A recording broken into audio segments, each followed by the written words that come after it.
ও এখানে আবার পিছনে মাছি পড়ছে, এই মাছিটা যখনই পিছনে পড়বে ওটাকে সরাতে হবে এবং ঘরটাকে টাইম টু টাইম খাওয়াতে হবে। যখনই আমরা একটু গন্ডগোল করে ফেলবো তখনই হচ্ছে গরুটা রেগে যাবে এবং লেভেল পুরা খারাপ করে দিবে। সো এখানে কিন্তু মিনার বাবাকে আমরা দেখতে পাচ্ছি যে হচ্ছে কিনা মিনার গরু মায়ের জন্য গরুর দুধও আছে।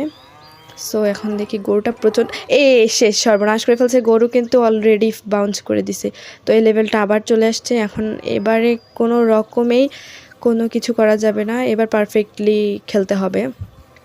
সো অ্যাকচুয়ালি এটাতে 2টা হাতই ব্যবহার করতে হবে, না হলে আবার এটা কিন্তু পিসি গেম না, এটা হচ্ছে অ্যান্ড্রয়েড গেম। সো আপনি যেখান থেকেই পারেন না কেন চান না কেন খেলতে পারবেন। সো আমরা এবার দেখি ইনশাআল্লাহ, দেখা যাক কী হয়। আপনারা কিন্তু চাইলেই ট্রাই করতে পারেন।